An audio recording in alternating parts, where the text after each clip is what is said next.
Alhamdulillah wassalatu wassalamu ala Rasulillah wa ala alihi wa sahbihi man wala amma ba'du. Ikhwan wa akhwat fillah rahimakumullah. Insyaallah kita lanjutkan kajian kita. Insyaallah materinya 9.45 sampai 10.45. Setelah itu 10.45 sampai 11 tanya jawab. Jam 11 kita berhenti persiapan sholat, istirahat, makan siang. Dan tadi kita berhenti sampai di halaman 229 matannya. Qala Syekhul Musannif rahimahullahu taala, falamma istaqarra bil madinati amara bi baqiyati syara'i'il Islam mithlu zakati was-shaum wal-hajj wal-jihad wal-adhan wal-amri bil ma'ruf wan-nahyi 'anil munkar wa ghairu dhalika min syara'i'il Islam atau wa ghairi dhalik. Setelah menetap di Madinah, Rasulullah Muhammad SAW diperintahkan dengan syarat-syarat Islam yang lain seperti zakat, puasa, haji, jihad, adzan, amar ma'ruf nahi mungkar, dan syariat-syariat Islam yang lainnya. Jadi maksudnya di sini bahwasanya ketika di Mekah tidak ada ibadah selain sholat. Yang ada ketika di Mekah 13 tahun itu adalah tauhid, tauhid, tauhid, akidah, akidah, akidah. Prioritasnya adalah tauhid dan akidah. Sehingga surat-surat yang turun di Mekah, yang turun pada periode Mekah, namanya surat Makkiyah. Yang turun periode Mekah sebelum hijrah ke Madinah. Kalau surat Madaniyah periode Madinah setelah hijrah. Surat-surat Makkiyah itu kalau antum lihat fokus pembicaraannya adalah akidah, tauhid, akidah, tauhid, akidah, tauhid. Karena perlu ditanamkan. Kalau sudah akidah, tauhid ini tertanam, maka ibadah itu mudah.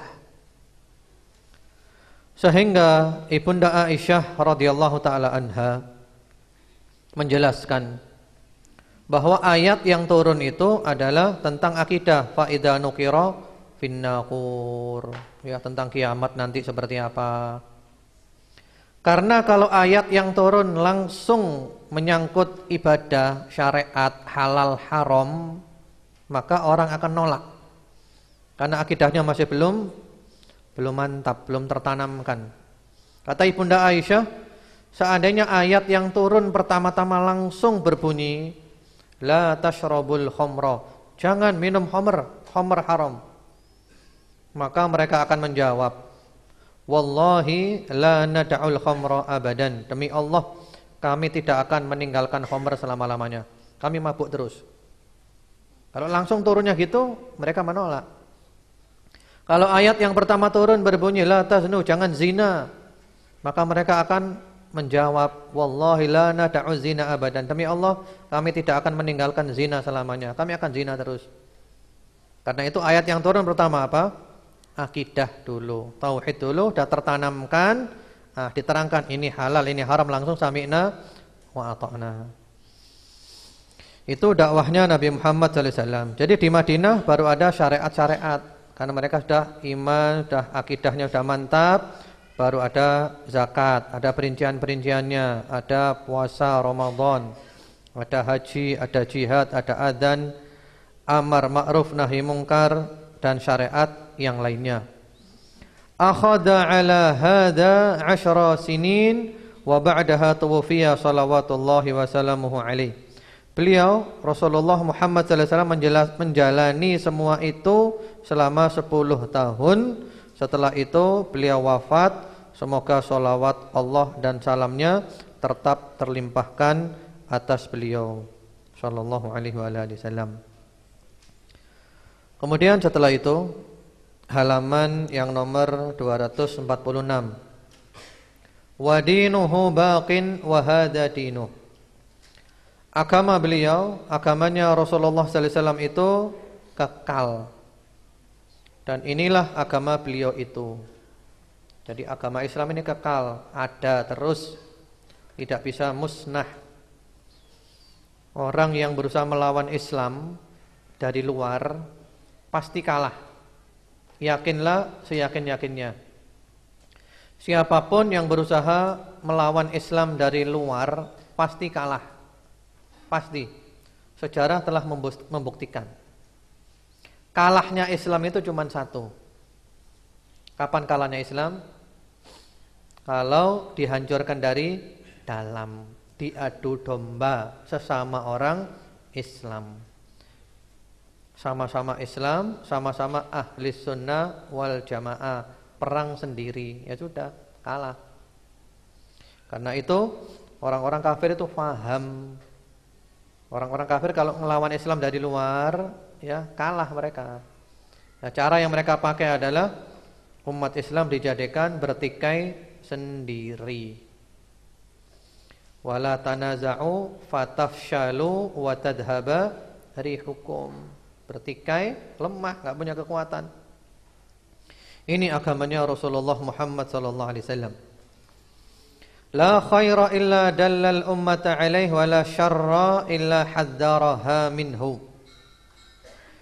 Yang tidak ada satu kebaikan pun melainkan telah ditunjukkan oleh beliau kepada umatnya, dan tidak pula keburukan melainkan mereka telah diperingatkan tentang bahayanya. Jadi Rasulullah Muhammad SAW sudah menjelaskan semuanya. Semua kebaikan telah beliau sampaikan supaya kita mengerjakannya. Semua keburukan sudah beliau sampaikan supaya kita waspada, hati-hati. Kemudian wal khairul ladzi dalla alaihi at-tauhid wa jami'u ma yuhibbuhu Allah wa yarda, wasyarrul ladzi haddara minhu asyirku wa jami'u ma yakrahuhu Allah wa ya'bah. Adapun kebaikan yang ditunjukkan oleh Rasulullah sallallahu alaihi wasallam adalah tauhid serta segala yang dicintai dan diridhai Allah. Sedangkan keburukan yang diperingatkan bahayanya adalah syirik serta segala yang dibenci dan dimurkai Allah Subhanahu wa ta'ala. Jadi sudah diterangkan semuanya.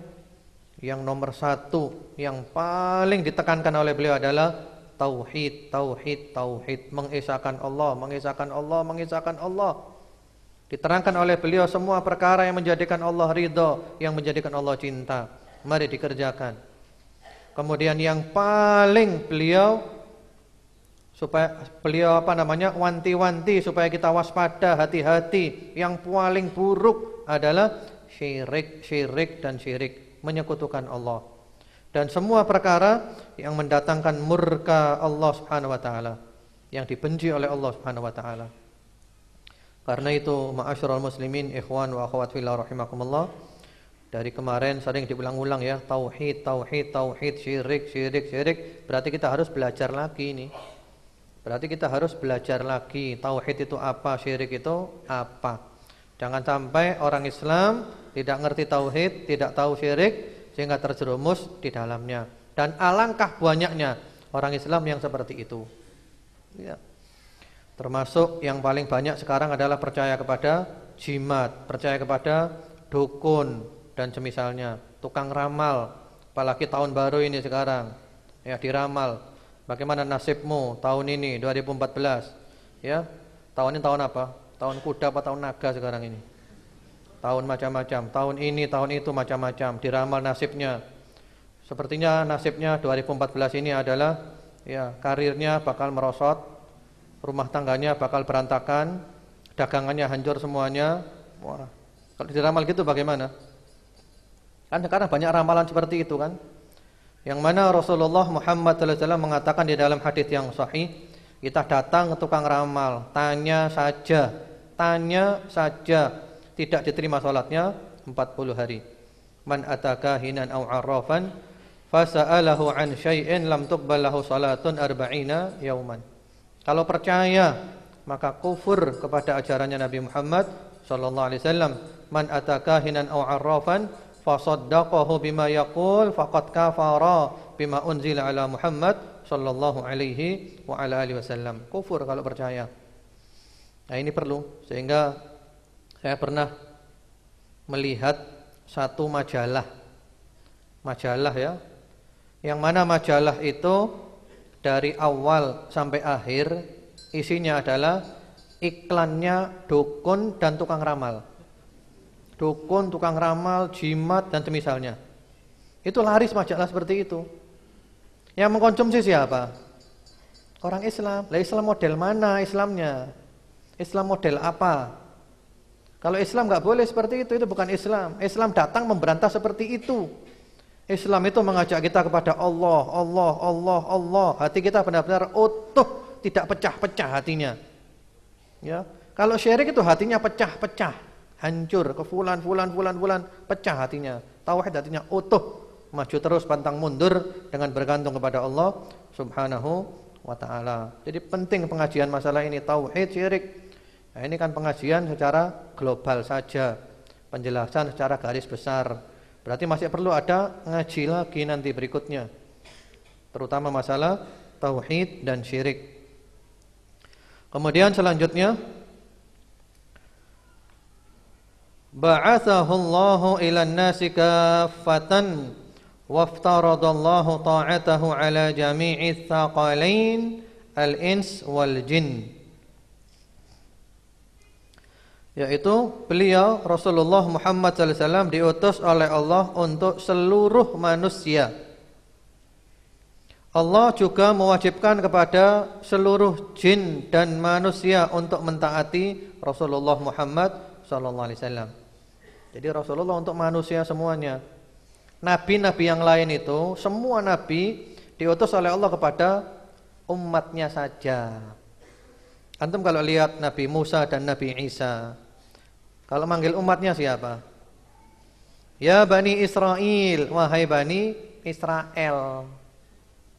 Tapi kalau Nabi Muhammad SAW apa? Ya ayyuhalladzina amanu, hai orang yang beriman. Ya ayyuhan nas, hai manusia. Untuk semua manusia agama Islam ini. Bukan hanya semua manusia, manusia dan jin juga wajib taat kepada Nabi Muhammad sallallahu alaihi wasallam. Wad dalilu qauluhu ta'ala, dalilnya adalah firman Allah Subhanahu wa taala, "Qul ya ayyuhan nasu inni rasulullahi ilaikum jami'a." Katakanlah hai manusia, sesungguhnya aku adalah utusan Allah kepadamu semuanya. Al-A'raf 158. Wa akmalallahu bihi ad-dina. Allah telah menyempurnakan Islam dengan itu, yaitu dengan Nabi Muhammad sallallahu alaihi wasallam. Jadi Islam itu sudah sempurna. Wa dalilu qauluhu ta'ala, dalilnya adalah firman Allah Subhanahu wa taala, "Al-yauma akmaltu lakum dinakum wa atmamtu 'alaikum ni'mati wa raditu lakumul Islama dina." Pada hari ini telah kusempurnakan untukmu agamamu dan telah kucukupkan kepadamu nikmatku dan telah kuridhoi Islam itu jadi agama bagimu. Al-Maidah ayat 3. Ayat ini kapan turunnya? Al-Maidah ayat 3. Kapan turunnya? Ini pada waktu Hajjatul Wada', haji perpisahannya Nabi Muhammad sallallahu alaihi wasallam, yang mana kurang lebih setelah itu 80 hari beliau wafat. Ayat ini menjelaskan Islam sudah sempurna. Semua masalah sudah diterangkan oleh Rasulullah Muhammad SAW. Mulai masalah yang paling besar, tauhid akidah, sampai masalah yang tetek bengek sudah disampaikan. Sampai ketika orang mau masuk kamar mandi, mau masuk toilet, dijelaskan kakinya yang mana dulu, bacanya apa. Sampai masalah perempuan haid, bagaimana cara mengatasinya, sudah diselesaikan. Islam sudah sempurna, tidak usah ditambahin lagi. Jadi tidak usah ditambah, sudah sempurna Islam. Rasulullah Muhammad SAW diutus oleh Allah kepada kita untuk apa? Untuk diikuti, supaya kita beribadah dengan cara yang diajarkan oleh Nabi Muhammad SAW. Kalau kita mau amalkan ajarannya Nabi yang ada di dalam hadits-hadits yang sahih, kita nggak punya waktu untuk yang lainnya. Nggak punya waktu kita. Waktu kita habis hanya untuk mengamalkan ajarannya Nabi yang ada di dalam hadits yang sahih. Lengkap Islam itu. Karena itu Al-Imam Malik rahimahullahu taala ya menjelaskan tentang surat Al-Maidah ini ayat 3. Man ibtada'a fil islami bid'atan yara annaha hasanah faqad ittahama anna Rasulullah sallallahu alaihi wasallam khana ar-risalah. Li'anna Allah ta'ala yaqul al-yawma akmaltu lakum dinakum wa atmamtu 'alaikum ni'mati wa raditu lakumul islama dina. Ini kata Imam Malik. Imam Malik adalah gurunya Imam Asy-Syafi'i rahmatullahi alaihima. Barang siapa yang membuat suatu bid'ah dalam Islam, ajaran baru, ibadah-ibadah yang baru, yang dia menganggap itu adalah baik. Nah, ini baik. Berarti dia menuduh Nabi Muhammad mengkhianati risalah. Berarti Nabi Muhammad menyembunyikan. Ada yang belum disampaikan. Kenapa? Karena Allah berfirman, hari ini aku sudah sempurnakan untukmu, agama sudah sempurna. Kalau kita membuat yang baru, kita katakan ini baik, berarti kan masih seakan-akan Rasulullah masih ada yang belum disampaikan. Padahal beliau sudah menyampaikan semuanya. Jadi paling enak adalah mengikuti sunnah Nabi Muhammad sallallahu alaihi wa ala alihi wasallam. Sudah lengkap semuanya. Tinggal kita mau belajar atau tidak. Ngaji, belajar, amalkan, ngikuti sunnahnya Nabi Muhammad sallallahu alaihi wasallam, selamat. Sunnah itu mudah, praktis, enak, nikmat, ekonomis, masuk surga. Kalau menyimpang dari sunnah itu ribet, repot, ruwet, butuh biaya banyak, ya. Nah, belum tentu masuk ke dalam surga. Ya, sunnah itu enak, nikmat sunnah itu. Islam ini mudah, gampang, nikmat. Yang membuat rumit, repot adalah kadang kita mengikuti qala fulan, repot akhirnya. Tapi kalau qala Allah Ta'ala, qala Rasulullah sallallahu alaihi wasallam, penjelasan para ulama tentang Al-Qur'an wa sunnah enak, mudah, gampang, praktis dan juga ekonomis. Selanjutnya, wad dalilu ala mautihi sallallahu alaihi wa alihi wasallam qauluhu ta'ala innaka mayyitun wa innahum mayyitun thumma innakum yaumal qiyamati 'inda rabbikum takhtasimun. Dan dalil atas kematian Rasulullah Muhammad sallallahu alaihi wasallam adalah firman Allah Subhanahu wa taala, sesungguhnya kamu akan mati dan sesungguhnya mereka akan mati pula. Kemudian sesungguhnya kamu pada hari kiamat akan berbantah-bantah di hadapan Tuhanmu. Surat Az-Zumar 30-31. Jadi Rasulullah Muhammad SAW sudah meninggal dunia. Sehingga para sahabat ketika mendengar wafatnya Nabi Muhammad SAW, para sahabat kaget, seakan-akan enggak percaya. Sampai-sampai sahabat Umar Ibnul Khattab radhiyallahu taala anhu marah, yang mengatakan Nabi Muhammad mati saya penggal lehernya. Wah, marah beliau, enggak percaya kalau Nabi itu mati. Artinya belum bisa nerima orang yang paling dicintai kekasihnya. Lalu datang sahabat Abu Bakar, ya, setelah mencium Nabi, kemudian ceramah sahabat Abu Bakar, "Man kana ya'budu Muhammadan fa inna Muhammadan qad mat, wa man kana ya'budullah fa innallaha hayyun la yamut." Lalu beliau bawakan ayat-ayat. Lalu sahabat Umar seakan-akan baru mendengarnya.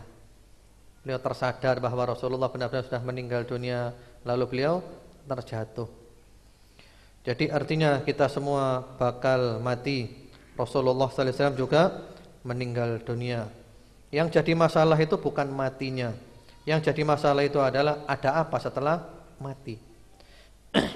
Karena kehidupan itu yang sebenarnya bukan sekarang. Kehidupan yang sebenarnya adalah nanti.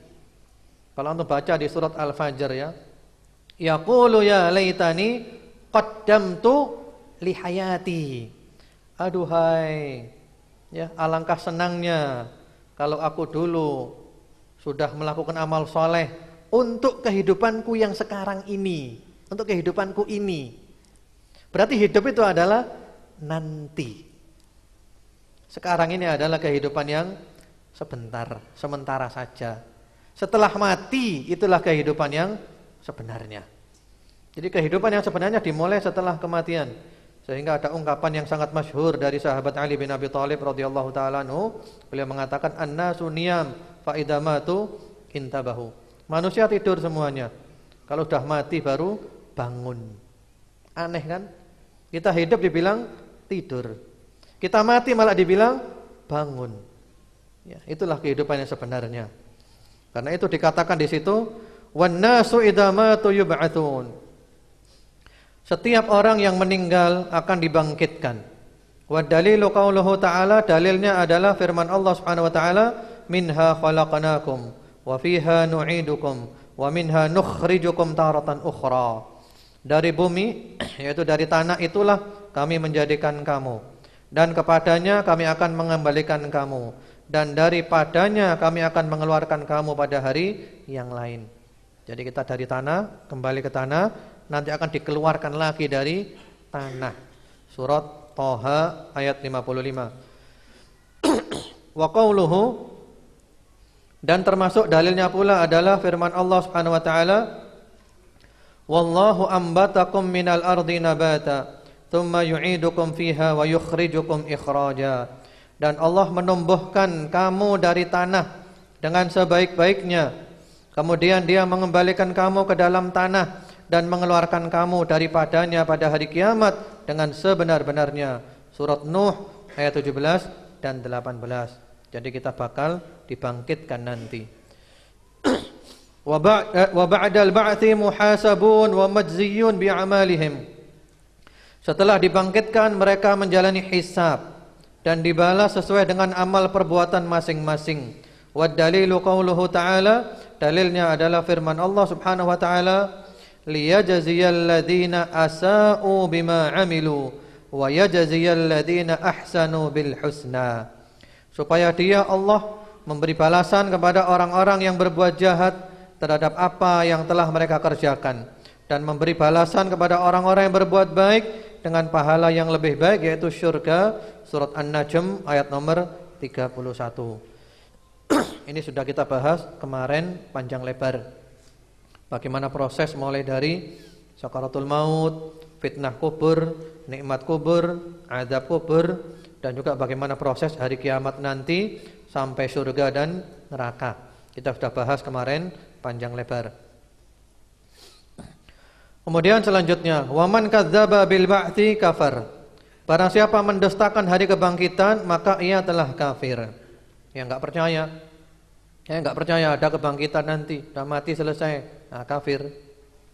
Wa dalilu qauluhu ta'ala, dalilnya adalah firman Allah Subhanahu wa taala, za'amal ladzina kafaru allan yub'atsu qul bala wa rabbi latub'atsunna thumma latunabba'unna bima 'amiltum wa dzalika 'ala Allahi yasir.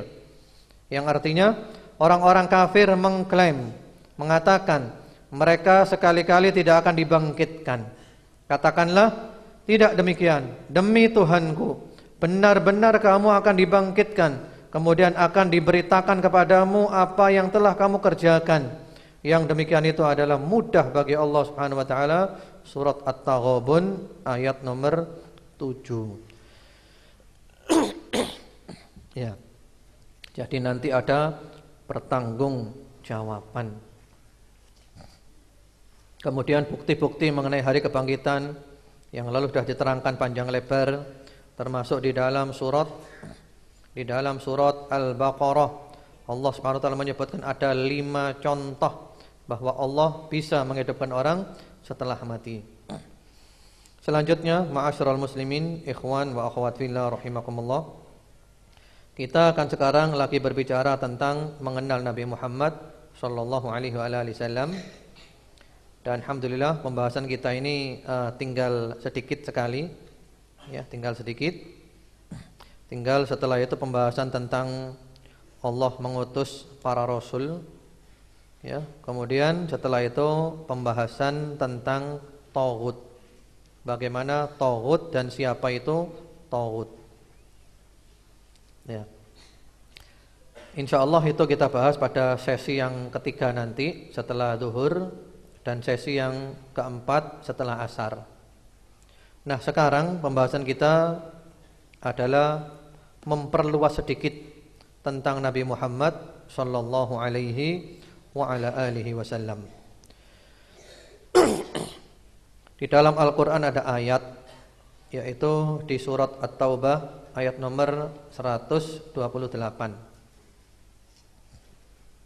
Insyaallah kita hafal ayatnya.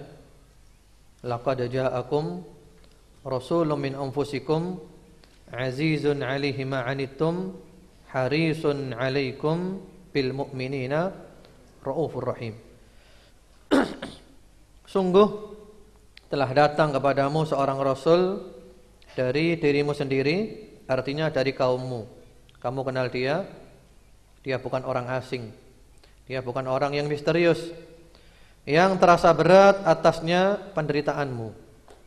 Kalau kita menderita, Rasulullah Muhammad SAW merasakan berat. Beliau tidak ingin melihat kita menderita. Harisun alaikum, sangat menginginkan keimanan dan keselamatanmu. Rasulullah ingin kita iman supaya kita selamat. Bil mu'minina raufur rahim, sangat kasih sayang kepada orang-orang yang beriman.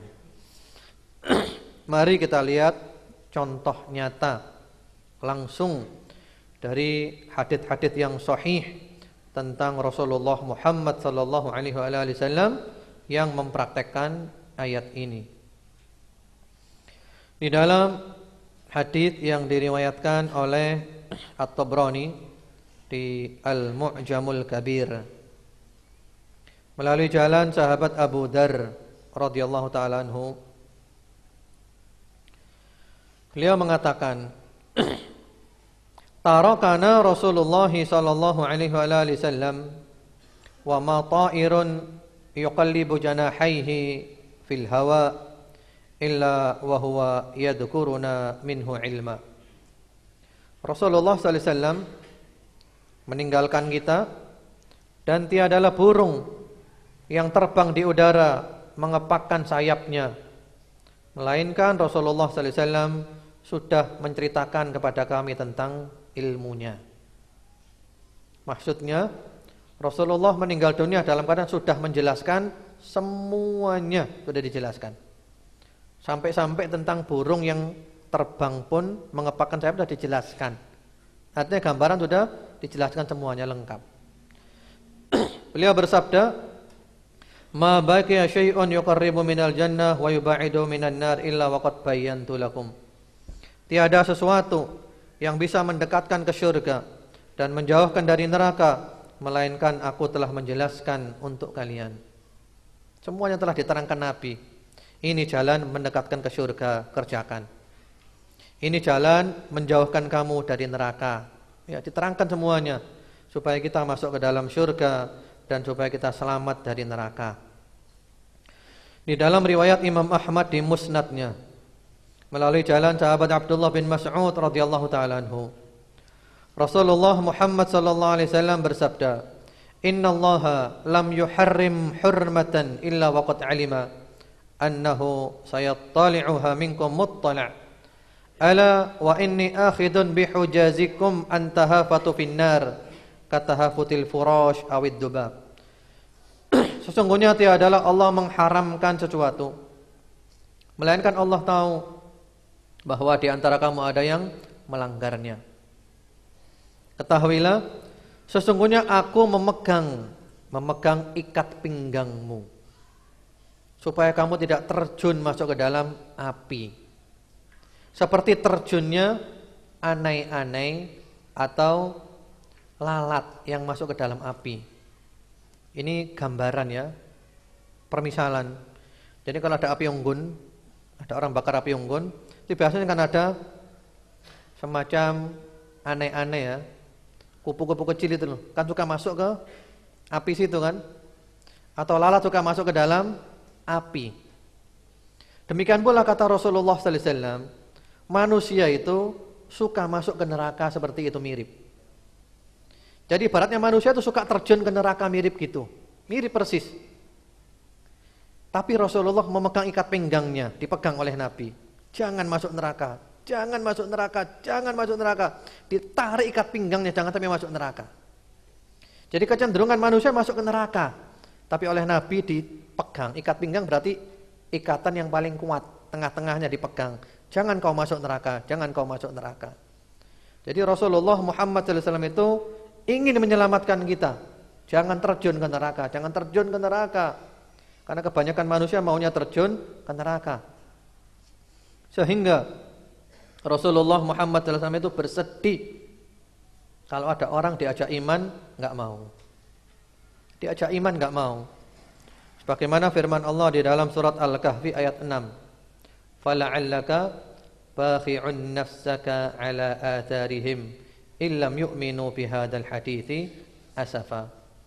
Boleh jadi wahai Rasulullah Muhammad SAW, engkau akan membinasakan dirimu, akan membunuh dirimu.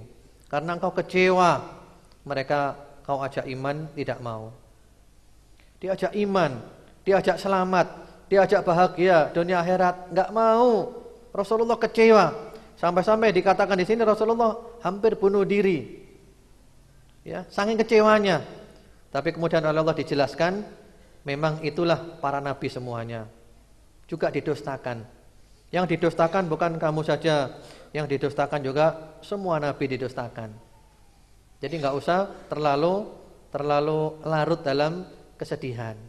Yang penting tugasnya adalah menyampaikan dan menyampaikan.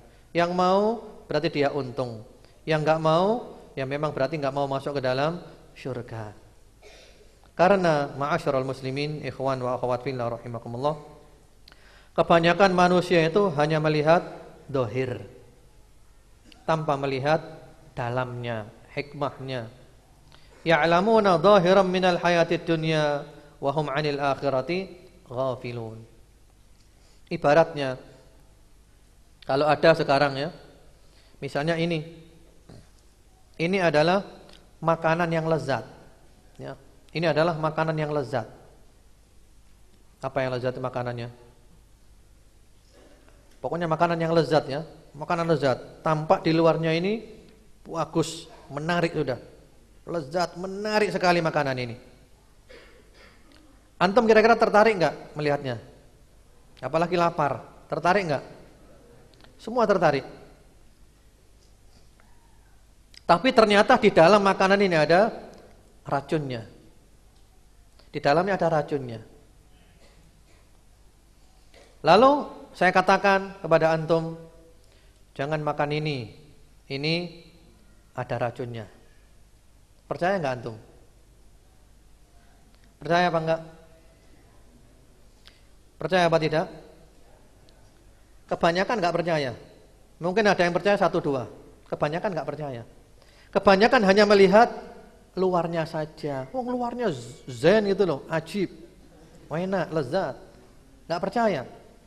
Yang percaya paling cuma 1 atau 2 saja. Yang lainnya enggak percaya, makan. Ya. Bahkan nodoh, nanti saya ditodoh.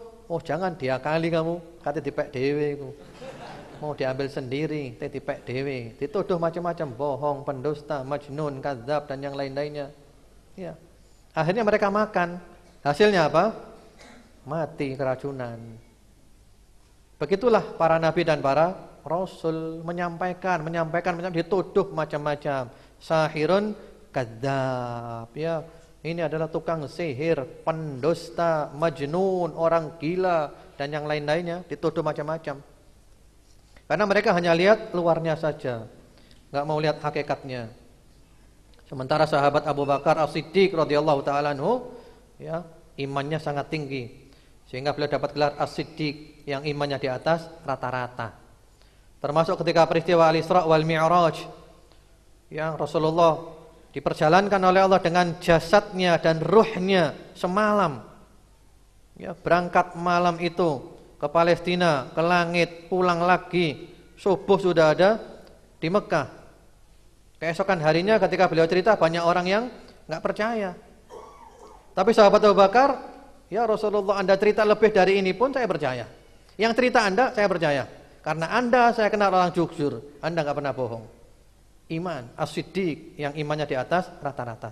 Tapi kebanyakan manusia, walakinna aktsaron nasi la ya'lamun. Tapi kebanyakan manusia nggak tahu, nggak ngerti dan tidak mau tahu, tidak mau tahu. Karena itu di antara doa Nabi Muhammad SAW adalah Allahumma hdi qaumi fa innahum la ya'lamun. Ya Allah, berilah hidayah kaumku karena mereka tidak tahu. Sekarang contohnya disebutkan di dalam hadis Bukhari Muslim rahmatullahi alaihima, pada waktu hari kiamat nanti manusia datang kepada Nabi Adam minta syafaat, enggak sanggup. Nabi Nuh, Nabi Ibrahim, Nabi Musa, Nabi Isa enggak sanggup semuanya. Nabi Muhammad SAW sanggup. Beliau sujud di hadapan Allah, memuji-muji Allah, mohon supaya kita segera diperhatikan oleh Allah Subhanahu wa taala. Semua nabi doanya adalah Allahumma sallim, sallim ya Allah, selamatkan hamba, selamatkan hamba. Sementara Rasulullah Muhammad SAW doanya adalah ya Rabb ummati, ummati, ya Allah, umatku, umatku, selamatkan umatku, selamatkan umatku. Subhanallah. Jadi yang dipikir oleh Nabi Muhammad adalah umatnya. Beliau selalu mikir umatnya, bagaimana umatku ini selamat, bagaimana umatku ini selamat. Rasulullah Muhammad sallallahu alaihi wasallam. Kemudian juga di dalam riwayat Muslim rahmatullah alaih, beliau pernah salat pada malam hari membaca ayat di antaranya surat Al-Maidah ayat 118. Surat ini berkisah tentang Nabi Isa alaihi salam. Tapi Rasulullah Muhammad SAW ketika membaca surat ini, beliau ingat umatnya. Nabi Isa berdoa, in tu'adzibhum fa innahum ibaduk wa in taghfir lahum fa innaka antal azizul hakim. Ya Allah, jika engkau azab mereka, mereka adalah hamba-Mu sendiri. Tapi jika engkau ampuni mereka ya Allah, sesungguhnya engkau adalah maha perkasa lagi maha bijaksana. Rasulullah ketika membaca ini ingat umatnya. Apa yang beliau lakukan? Farafa'a yadayhi wa qala Allahumma ummati ummati wa baka. Beliau angkat tangannya ya, sambil nangis mengucapkan ya Allah umatku, umatku, umatku sambil nangis. Rasulullah Muhammad SAW. Kemudian Allah memanggil malaikat Jibril. Allah mengatakan ya Jibril idhab ila Muhammad wa rabbuka a'lam fasalhu ma yubki. Wahai Jibril, pergilah kau menemui Muhammad sallallahu alaihi wasallam. Sebenarnya Allah lebih tahu, tapi memang ceritanya dibuat seperti ini supaya ada ceritanya. Tanyakan kepada Muhammad, kenapa dia nangis? Malaikat Jibril datang kepada Nabi Muhammad sallallahu alaihi wasallam tanya, kenapa kau nangis? Lalu kata Nabi Muhammad sallallahu alaihi wasallam, ya, diceritakan, ya saya nangis karena ingat umatku. Kemudian malaikat Jibril datang ke Allah lagi memberitahu Allah. Sebenarnya Allah Maha tahu, ya. Allah Maha tahu. Cuman dibuat seperti supaya ada ceritanya. Karena kalau enggak gini kan enggak ada ceritanya nanti kan. Jadi supaya ada cerita. Lalu kata Allah Subhanahu wa taala, "Ya Jibril idhab ila Muhammad faqul inna sanurdika fi ummatik wala nasu'uk." Hai Jibril, kau datang kepada Muhammad sallallahu alaihi wasallam. Katakan, kami akan membuatmu ridha tentang umatmu dan kami tidak akan menyakitimu tentang umatmu. Subhanallah. Jadi artinya keinginan Nabi supaya umatnya selamat, supaya umatnya tidak diazab, dikabulkan oleh Allah Subhanahu wa taala. Nah, sekarang kembali kepada kita. Kita menjadi umatnya Nabi Muhammad atau tidak? Karena beliau bersabda di dalam hadis yang sahih, ya, kullu ummati yadkhulunal jannata illa man aba. Umatku semuanya masuk surga kecuali orang yang enggan. Qila wa man ya'ba ya Rasulullah? Wahai Rasulullah, siapa yang enggan? Yang enggak mau itu siapa? Qala man ata'ani dakhalal jannah wa man 'asani faqad aba. Orang yang taat kepadaku masuk surga. Yang durhaka berarti enggan, tidak mau masuk ke dalam surga. Nah, kita tinggal pilih yang mana. Kemudian juga di dalam hadis yang sahih pula. Rasulullah Muhammad sallallahu alaihi wasallam, ini riwayatnya Imam Al-Bukhari rahmatullah alaih. Ada seorang anak Yahudi. Anak ini biasanya menjadi pembantu Nabi.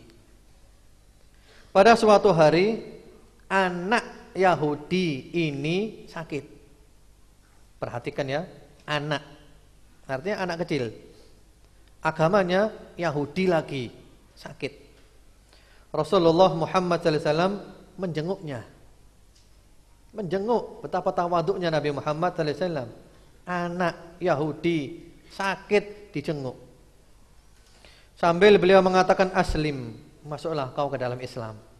Rasulullah berada di samping kepalanya, duduk di situ sambil mengatakan masuklah kau ke dalam Islam.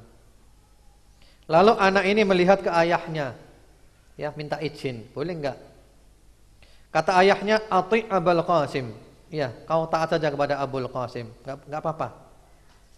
Lalu anak itu mengucapkan 2 kalimat syahadat, masuk Islam. Rasulullah Muhammad sallallahu alaihi wasallam keluar dari situ dalam keadaan senang, berbinar-binar sambil beliau mengatakan, alhamdulillahilladzi anqadhahu minan nar. Segala puji bagi Allah yang telah menyelamatkannya dari api neraka. Rasulullah senang anak ini selamat dari api neraka, mati dalam keadaan Islam. Demikian pula kisahnya Rasulullah Muhammad sallallahu alaihi wasallam di dalam riwayat Imam Al-Bukhari rahmatullah alaih. Ketika hijrah ke Taif, kan beliau di Mekah, ya, sampai wafat ayah pamannya, sampai wafat istrinya, pamannya Abu Thalib yang bela, mati dalam keadaan enggak mau mengucapkan la ilaha illallah. Istrinya Khadijah yang dicintai wafat juga. Setelah itu diganggu luar biasa di Mekah, sampai akhirnya beliau memutuskan hijrah ke Taif dengan pembantunya Zaid bin Harithah. Dengan harapan kalau Mekah enggak mau, mudah-mudahan Taif mau. Jalan kaki dari Mekah ke Taif kurang lebih sekitar 80 kilo. Jalan kaki. Apa sambutannya? Pembesar-pembesar Taif mengerahkan massa, ya. Laki, perempuan, anak-anak jalanan, budak-budak dikeluarkan untuk apa? Untuk berteriak-teriak menghina Nabi, melecehkan Nabi, ya, sambil melempari beliau dengan batu. Sampai bercucuran darah mulia dari tubuh mulia Rasulullah Muhammad sallallahu alaihi wasallam, dilempari batu.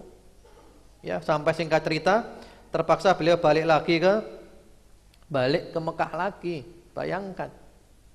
Sudah meninggalkan Mekah, sekarang balik ke Mekah lagi. Di tengah perjalanan, malaikat Jibril datang, wahai Rasulullah Muhammad sallallahu alaihi wasallam, Allah memerintahkan kepada malaikat penjaga gunung untuk mengikuti keinginanmu. Lalu malaikat penjaga gunung datang, wahai Rasulullah, apakah perlu, ya, diledakkan gunung ini supaya menimpa mereka? 2 gunung ini diledakkan aja supaya mereka mati semuanya. Kalau kita bagaimana? Ya, kalau kita wis getno wis sikat ae wis. Apa kata Rasulullah sallallahu alaihi wasallam? Jangan, wahai malaikat, jangan. Ya.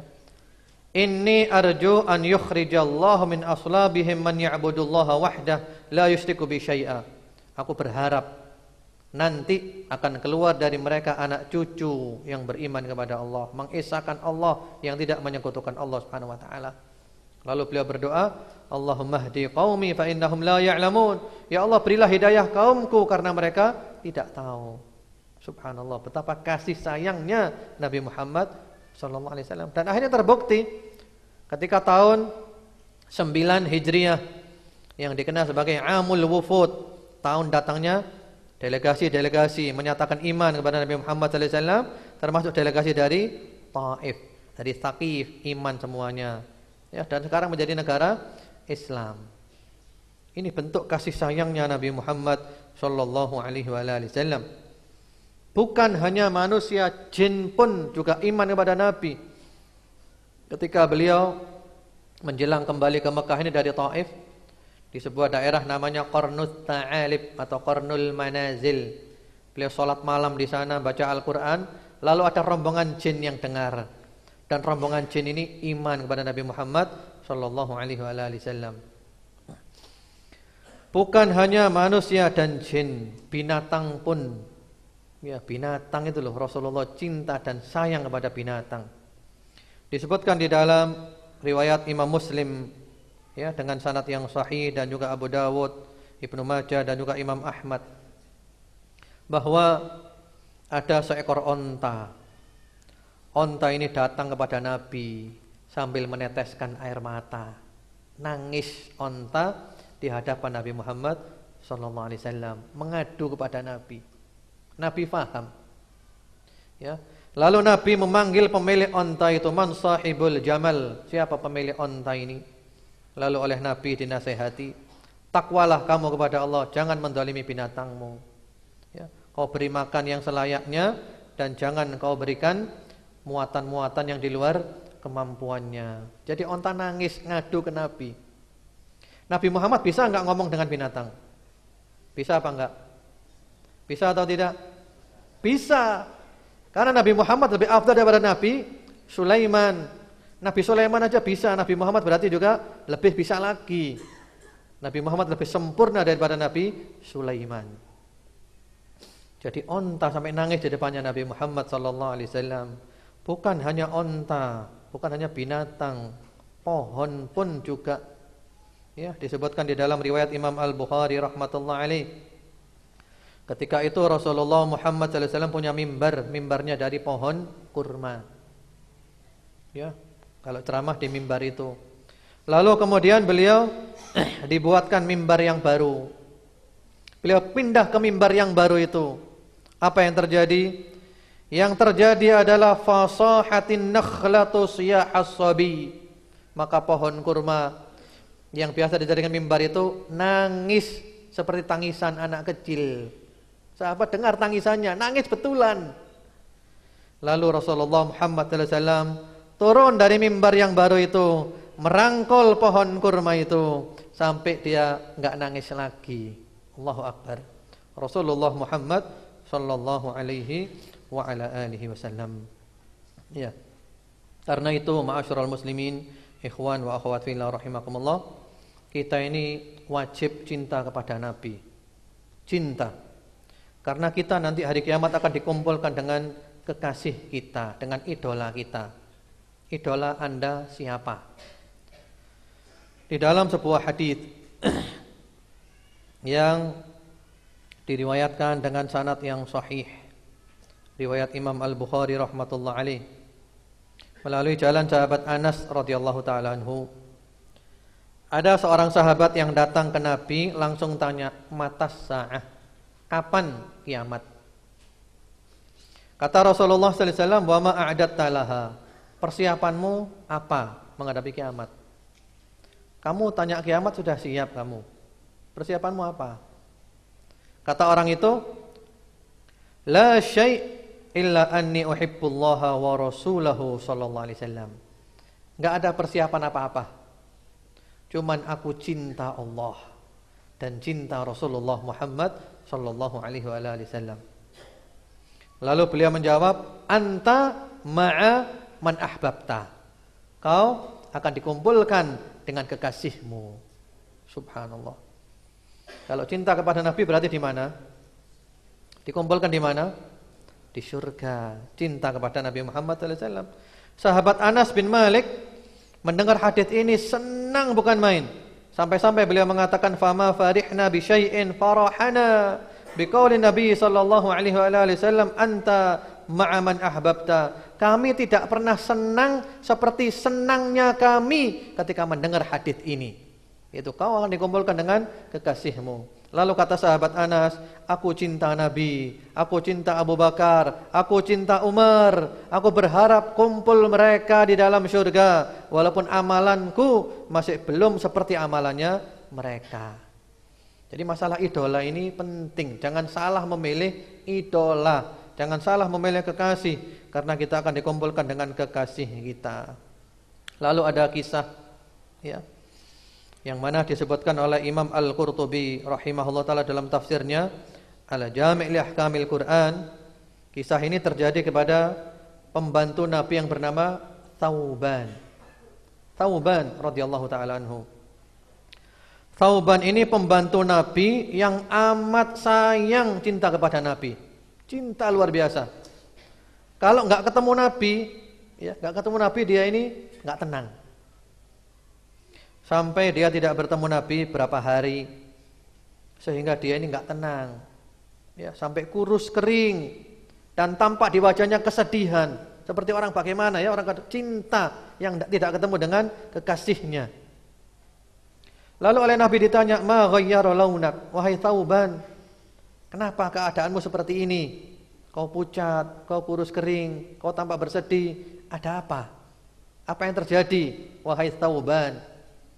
Lalu kata Thauban, "Ya Rasulullah, ma bi dhurrun wala waja'un.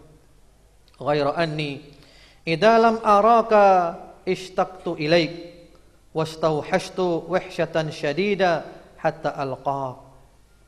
Thumma dzakartu al-akhirah wa akhafu alla araka hunak. Li'anni 'araftu annaka turfa' ma'an nabiyyin wa anni in dakhaltu jannah kuntu fi manzilatin hiya adna min manzilatik wa illam adkhul la araka abada." Wahai Rasulullah sallallahu alaihi wasallam, aku enggak sakit. Aku tidak apa-apa. Tidak sakit, tidak apa-apa. Hanya saja ya Rasulullah, aku kalau tidak ketemu dengan Anda, aku kangen. Aku merasa kesepian ya Rasulullah. Kemudian dalam keadaan seperti itu, aku ingat akhirat. Nanti di akhirat ya Rasulullah, aku takut gak bisa melihat Anda lagi. Karena Anda pasti mempunyai derajat tinggi bersama para nabi. Derajatku di bawah, gak bisa ketemu Anda. Itu pun kalau aku masuk ke dalam syurga. Kalau aku tidak masuk ke dalam syurga, maka aku tidak bisa melihat Anda lagi selama-lamanya. Jadi sahabat Thauban itu kepikiran, sampai pucat, sampai kurus kering. Lalu turun firman Allah Subhanahu wa taala di dalam surat An-Nisa ayat nomor 69-70. Wa may yuti'illaha war rasul fa ulaika ma'al ladina an'ama Allahu 'alaihim minan nabiyyin was-siddiqin wasyuhada was-salihin wa hasuna ulaika rafiqa. Dzalikal fadlu minallah wa kafa billahi alima. Barang siapa yang taat kepada Allah dan Rasulnya, maka mereka itu dikumpulkan bersama orang-orang yang Allah berikan nikmat atas mereka dari kalangan para nabi, siddiqin, syuhada dan salihin. Artinya, kalau kamu ingin kumpul dengan mereka, kamu harus taat kepada Allah dan Rasulnya. Taat Allah, taat Rasul, kumpul mereka di dalam syurga nanti, jangan khawatir. Maksudnya di sini, ma'asyiral muslimin, ikhwan wa akhwat fillah rahimakumullah, cinta kepada Nabi itu adalah cinta agama. Mahabbah kepada Nabi adalah mahabbah diniyah. Cinta karena faktor agama. Bukan cinta faktor hawa nafsu. Tidak sama dengan cinta kepada bapak, tidak sama cinta kepada ibu, tidak sama cinta kepada anak, tidak sama cinta kepada siapapun. Tapi cinta faktornya faktor agama. Allah menyuruh cinta, kita cinta. Dan cinta kepada Nabi ada buktinya. Nah, ini yang penting, ini buktinya itu. Kalau mengaku cinta saja gampang, semuanya ngaku cinta. Nah, buktikan cintanya. Di sini ada 7 poin untuk membuktikan bahwa kita cinta kepada Rasulullah Muhammad sallallahu alaihi wasallam. Poin yang pertama adalah mempelajari sirah dan sunnah Rasulullah Muhammad sallallahu alaihi wasallam. Ngaku cinta Nabi, belajar sirah dan belajar sunnah. Belajar ilmunya Nabi. Yang kedua, meneruskan perjuangannya Rasulullah Muhammad sallallahu alaihi wasallam. Perjuangan beliau kita teruskan. Perjuangan beliau adalah menegakkan tauhid, memberantas syirik, membawa Islam yang murni. Yang ketiga, mengajarkan dan menghidupkan sunnah Nabi Muhammad sallallahu alaihi wasallam. Kita berusaha istiqamah, ya, mengajarkan, menghidupkan sunnah. Walaupun di akhir zaman memegang sunnah seperti memegang bara api, berat, dimusuhi orang, dibenci. Kemudian yang keempat, membela syariatnya Rasulullah Muhammad sallallahu alaihi wasallam. Kita bela syariatnya. Banyak orang yang menyimpang, yang mau merusak, kita bela syariatnya Nabi. Kemudian yang kelima, banyak bersolawat kepada Nabi Muhammad sallallahu alaihi wasallam, yang banyak baca solawat. Ya, dan solawat yang terbaik adalah solawat yang beliau ajarkan, sebagaimana di dalam solat kita yang dikenal dengan solawat Ibrahimiyah. Minimal kita mengucapkan Allahumma salli ala Muhammad wa ala ali Muhammad. Yang banyak solawat ini, yang banyak. Karena solawat ini menunjukkan kita cinta beliau dan ada kedekatan. Kalau kita baca solawat berarti kita ingat Nabi, ingat perjuangannya Nabi, akhlaknya Nabi, ibadahnya Nabi, semuanya tentang Nabi. Jadi kita ada keterikatan batin dengan Nabi Muhammad sallallahu alaihi wasallam. Solawat, Allahumma salli ala Muhammad wa ala ali Muhammad, Allahumma salli ala Muhammad wa ala ali Muhammad, Allahumma salli ala Muhammad wa ala ali Muhammad. Wah, Masya Allah. Orang yang paling dekat dengan Nabi hari kiamat nanti, yang paling banyak bersolawat kepada Nabi Muhammad sallallahu alaihi wasallam, sebagaimana di dalam hadis yang sahih. Kemudian yang keenam, menjadikan beliau sebagai uswah dan qudwah, menjadikan sebagai suri tauladan. Kita ingin niru Nabi, ya, berarti harus belajar Nabi. Ada buku yang bagus tentang pribadi Nabi yang berjudul Asy-Syama'il Al-Muhammadiyah wal Khasail Al-Mustafawiyah, yang ditulis oleh Imam At-Tirmidzi, yang sudah ditahqiq oleh para ulama, di antaranya Syekh Albani. Juga ada terjemahannya, cuman terjemahannya saya kurang tahu, tapi insyaallah ada terjemahannya itu. Supaya kita tahu pribadinya Nabi, akhlaknya Nabi, fisiknya Nabi, dan yang lainnya, untuk kita meniru beliau, menjadikan beliau sebagai uswah dan qudwah. Kemudian yang ketujuh adalah selalu merindukan beliau. Siapa yang enggak rindu kepada Nabi? Rindu, pengen ketemu Nabi. Jangankan ketemu hari kiamat nanti, ketemu di mimpi saja seneng. Mimpi ketemu Nabi Muhammad sallallahu alaihi wasallam, yang mana beliau bersabda di dalam hadis yang sahih, man ra'ani fil manam faqad ra'ani fa inna syaitan la yatamatsalu bi au kama qala. Barang siapa mimpi melihat aku, maka itulah aku. Karena setan tidak bisa menjelma menyerupai aku. Dengan catatan seperti sifat beliau yang ada di dalam sirah Nabi. Ya. Itulah bukti cinta kepada Rasulullah Muhammad sallallahu alaihi wa ala alihi wasallam, dan semoga kita termasuk di dalamnya. Wallahu a'lam. Sekarang kita masuk sesi tanya jawab sampai pukul 11 nanti. Yang tadi ini.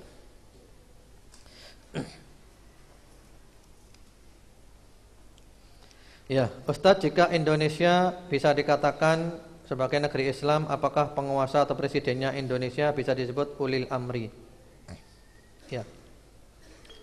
Ini kan bersumber dari firman Allah Subhanahu wa taala yang ada di dalam surat An-Nisa, yaitu ayat nomor 59.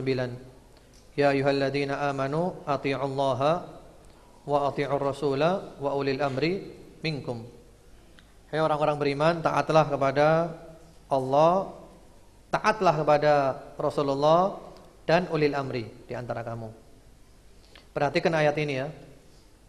Ayat ini indah susunannya. An-Nisa 59. Ya ayyuhalladzina amanu, hai orang-orang yang beriman. Athi'ullaha, taatlah kepada Allah mutlak. Wa athi'ur rasula, dan taatlah kepada Rasulullah sallallahu alaihi wasallam mutlak. Setelah itu tanpa kata-kata wa ati'u, langsung wa ulil amri minkum, dan ulil amri di antara kamu. Berarti taat kepada ulil amri enggak mutlak. Taat kepada ulil amri ini selama ulil amri taat kepada Allah dan Rasulnya. Kalau enggak taat kepada Allah dan Rasulnya, enggak taat. La ta'ata li makhluqin fi maksiatil khaliq. Enggak boleh taat kepada makhluk dalam hal maksiat kepada al-khaliq.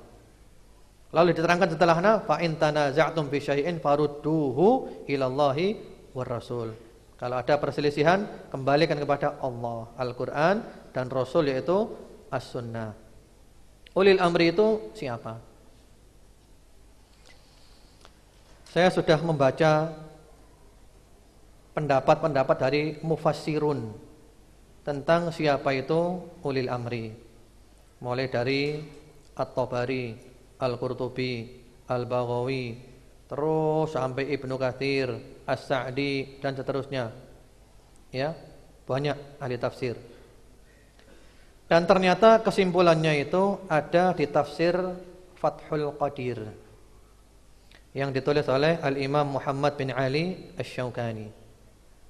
Itu kesimpulan yang paling memuaskan tentang ulil amri. Yang mana kata beliau, kata Imam Asy-Syaukani, wa ulil amri hum al-a'immah was-salatin wal qudah wa kullu man kanat lahu wilayah syar'iyyah la wilayah taghutiyah. Kata Imam Asy-Syaukani, ulil amri itu adalah para pemimpin, para sultan dan para qadhi, dan siapa saja yang wilayahnya, kepemimpinannya itu syar'i, bukan kepemimpinan yang bersifat taghut. Sudah, ini terjawab, sudah selesai. Jadi kalau penjelasannya para ulama, intinya ulil amri itu adalah al-ulama wal umara, para ulama dan para pemimpin. Tapi di sini ada poin yang terpenting dari Imam Syaukani.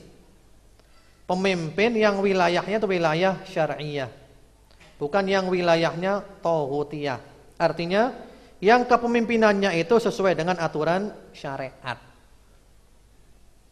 Yang kepemimpinan tidak sesuai syariat dan taghut, enggak masuk di dalamnya. Itu kesimpulannya. Dan itu indah dari Imam Asy-Syaukani rahimahullahu taala.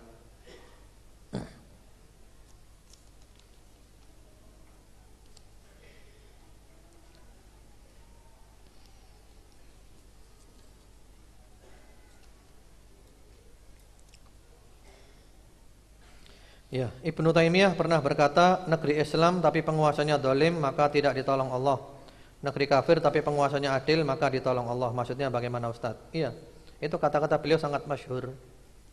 Yaitu redaksinya berbunyi, innallaha yansuru daulatan adilatan walau kanat kafirah, wa la yansuru daulatan zalimatan walau kanat muslimah.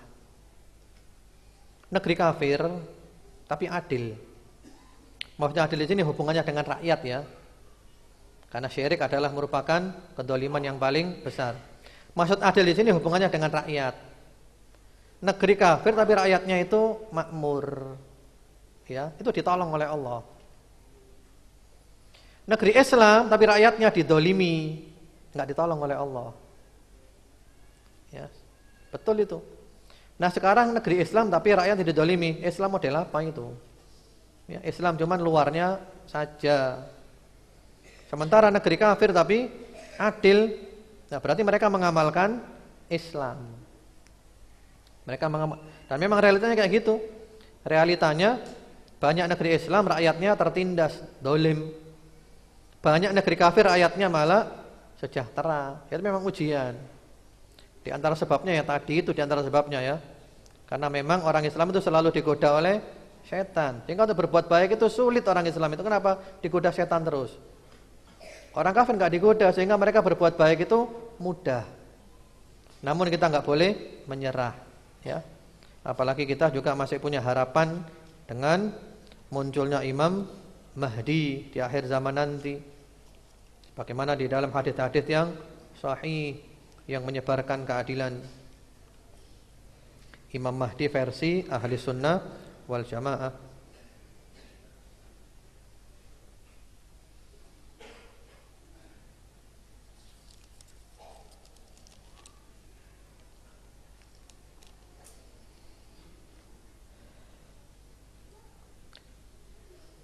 Ustaz, berkaitan dengan perintah dakwah, mana yang lebih utama? Hidup di lingkungan yang kondusif seperti di Malang ini dalam rangka memperbaiki diri, Dua, merantau di negeri atau tempat terpencil dalam rangka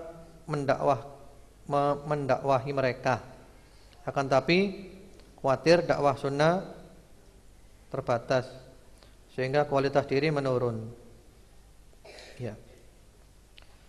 Jadi ini lebih afdal mana? Tinggal di Malang, ngaji di sini atau ke pelosok-pelosok dakwah di sana? Ya tergantung kapasitas orangnya. Kalau mampu ke pelosok, bisa dakwah di sana, kemudian juga masih memungkinkan untuk belajar ilmu terus. Ya mungkin dengan bawa MP3, ceramah-ceramah, bawa buku, sehingga ilmunya selalu bertambah terus. Mendengarkan ceramah di radio, streaming dan yang lainnya. Dakwah ke pelosok, bagus dakwah ke pelosok itu. Dakwah ke pelosok itu bagus. Ada murid kami, dia lulusan Brawijaya dan dia ikut program Indonesia Mengajar. Programnya Pak Anies Baswedan. Dan dia dikirim ke pelosok Lampung sana. Dikirim ke pelosok Lampung, sudah Lampung pelosok lagi. Karena anaknya ini yang dikirim ini dulu ngaji. Dia anaknya pintar secara ilmu dan dia juga rajin ngaji, ikut pengajian-pengajian kita dulu. Maka ketika di pelosok sana di samping ngajar di sekolahan, dia juga ngajar ngaji anak-anak. Ngajar ngaji. Ternyata orang pelosok itu sangat senang. Kok masih ada orang yang mau datang ke sini ngajar ngaji. Sehingga sampai akhirnya bapak-bapaknya itu membuatkan surau. Ya, buat surau kerja bakti. Dari pohon-pohon mereka dia ditebang, buat surau, disibukkan sendiri suraunya. Bahkan ketika dia ngajar ngaji anak-anak itu bapak-bapaknya di luar adu ayam. Ya, jadi kayak zaman jahiliyah dulu. Kayak zaman-zamannya jahiliyah dulu. Bayangkan. Artinya mereka amat sangat haus dengan ilmu. Dilulukan. Masya Allah dakwah ke pelosok sana. Yang penting tetap juga kita berusaha untuk istiqomah. Kita juga perlu selalu menambah ilmu terus. Jangan mandek ilmunya. Seperti itu.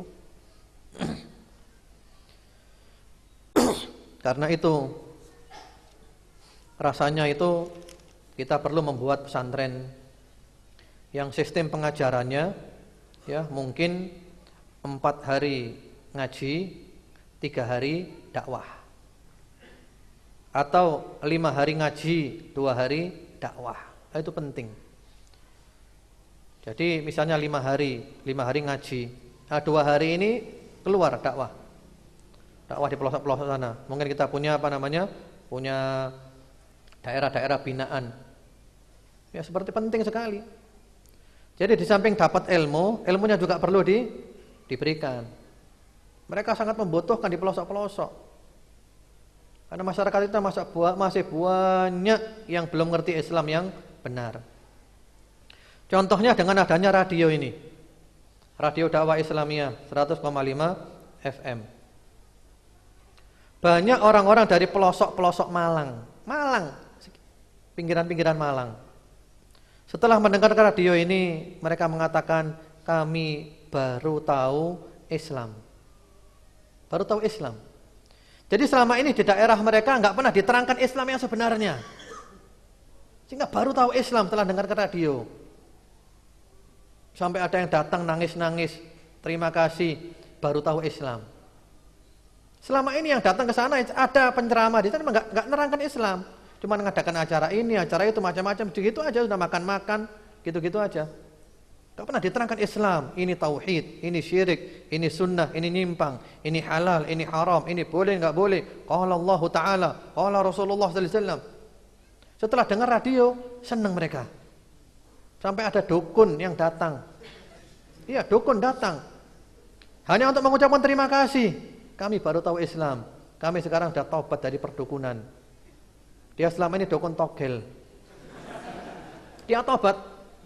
Bahkan dia mengatakan, dia datang ke saya dan mengatakan, Ustaz tolong nasihati saya. Yang keras gak apa-apa Ustaz, yang penting benar. Saya minta yang keras pokoknya. Pengen yang keras. Saya bilang Islam bukan keras-kerasan. Islam itu adalah pakai dalil ya. Seperti itu. Jadi memang butuh orang-orang itu. Makanya radio ini pengaruhnya luar biasa. Sehingga orang dari dengarkan saja, ya mungkin nggak sengaja cari-cari channel, terdampar di 100,5 FM, dapat hidayah di situ.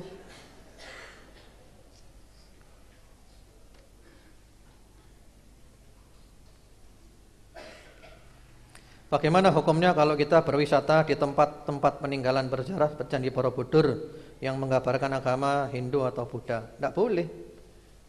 Jadi kalau mau berwisata itu yang boleh-boleh saja. Ke Gunung Bromo tidak apa-apa, ke Batu tidak apa-apa, boleh, halalan thayyiban, ya. Tapi kalau ke tempat-tempat ibadah orang-orang non muslim nggak boleh.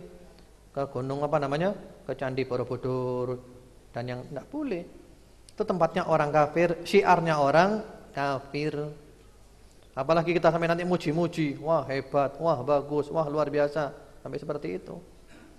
Jadi kalau mau wisata ke tempat-tempat yang dibolehkan aja, jangan tempat yang tidak diperbolehkan.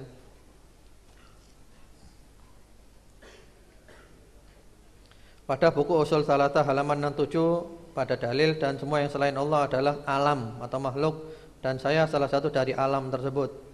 Yang dimaksud pada dalil pada konteks saya pengertiannya Allah atau makhluk. Saya itu kita maksudnya. Kita ini bagian daripada alam. Makhluk artinya kita ini. Kalau Allah adalah Khalik.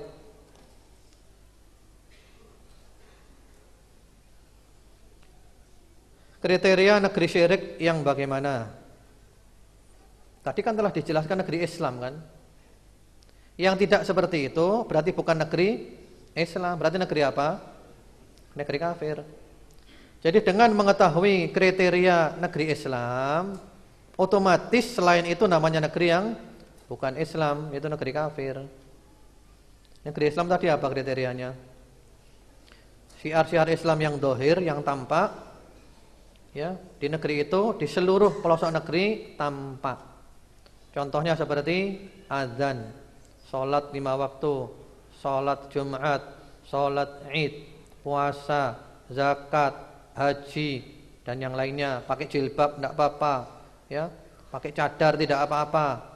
Ini namanya negeri Islam. Di seluruh pelosok negeri syiar Islam itu tampak. Itu namanya negeri Islam. Walaupun hukumnya bukan hukum Islam, kita bicara negerinya, negeri Islam. Berarti yang selain itu bukan negeri Islam.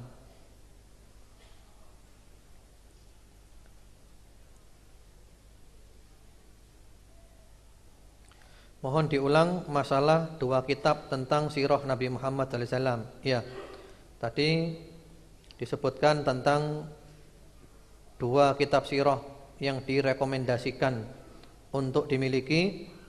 Yang pertama-tama adalah kitab Ar-Rahiqul Makhtum. Terjemahan yang direkomendasikan adalah terbitan dari Darul Haq Jakarta. Kemudian yang kedua Fiqh Sirah, Fiqhus Sirah yang ditulis oleh Profesor Dr. Zaid bin Abdul Karim Az-Zaid. Jangan salah penulisnya ya, karena buku dengan judul Fiqh Sirah ini banyak. Penerbitnya Darus Sunnah.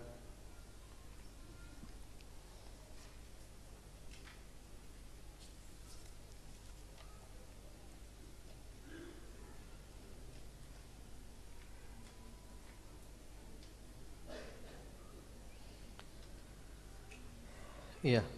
Kami dahulunya belajar pada ustadz-ustadz kampung membaca Al-Quran, dan akhirnya kami mengajarkan kepada tetangga-tetangga dengan bacaan yang makhraj dan tajwidnya masih kurang tepat. Apakah termasuk dakwah mengajarkan baca Al-Quran dengan ilmu minim? Ya. Kalau antum bisa mengajarkan, ya tidak apa-apa. Kalau tidak mampu, ya jangan. Karena syarat orang mengajar itu nomor 1 adalah ala basiratin bima yad'u ilaih. Punya ilmu tentang apa yang dia dakwahkan. Karena kalau enggak punya ilmu nanti keliru. Nah, kalau antum punya ilmu tentang tajwid, tentang makhraj, mengajarkan boleh. Kalau enggak punya ilmu, ya jangan. Nanti kan keliru nanti ngajarkannya. Jadi nanti kalau enggak punya ilmu keliru ngajarnya nanti. Itu kan bi gunnah dibilang bila gunnah. Ikhfa dibilang iklab. Gimana nanti?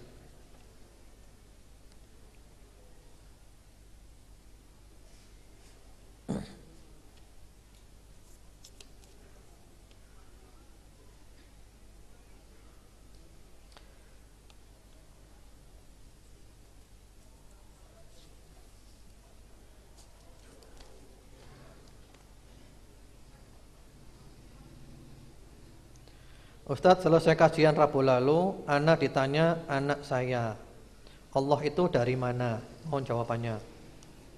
Allah itu tanpa awal. Huwal awwalu wal akhiru wal dhahiru wal batin. Al awwal alladzi laisa qablahu syai'. Jadi Allah itu tanpa awal. Sudah ada semenjak segala sesuatu itu belum ada. Ya, itu jawabannya. Jadi Allah itu sudah ada semenjak segala sesuatu belum ada. Dan itu pertanyaan yang memang enggak ada jawabannya. Karena apa? Otak kita tidak mampu. Kita membahas zatnya Allah mendetail tanpa dalil, enggak mampu. Sehingga para ulama memberikan contoh. Kalau mau bahas Allah, ya bahas dulu ruh. Kita yakin punya ruh yang menyatu di tubuh kita. Yang mana ketika orang mati katanya ruhnya keluar. Nah sekarang coba, mana ruhnya? Katanya keluar. Seperti apa modelnya ruh? Seperti apa bentuknya ruh? Kita mampu tidak bahas? Mampu apa tidak bahas kita? Tidak mampu. Ya sudah, jangan bahas tentang zatnya Allah, tidak mampu. Ruh saja yang dalam diri kita tidak mampu, kok mau bahas tentang Allah? Jadi kita membahas tentang Allah itu yang ada dalilnya saja. Qala Allah Ta'ala, qala Rasulullah sallallahu alaihi wasallam, penjelasan para ulama, para salafus saleh, itu. Yang enggak ada dalilnya, ya sudah, kita enggak ngomong. Kita ngomong yang mereka ngomong, kita diam yang mereka diam, kita jalan yang mereka jalan, kita berhenti yang mereka berhenti. Jadi Allah itu al-awwal, sudah ada semenjak segala sesuatu belum ada, dan Allah tetap ada setelah segala sesuatu binasa semuanya, musnah semuanya. Wallahu alam. Itu dulu aja. Insyaallah kita nanti mulai kembali jam 1 siang, jam 13 tepat insyaallah. Semoga bermanfaat. Wassallallahu ala sayyidina Muhammadin wa ala alihi. Assalamualaikum warahmatullahi wabarakatuh.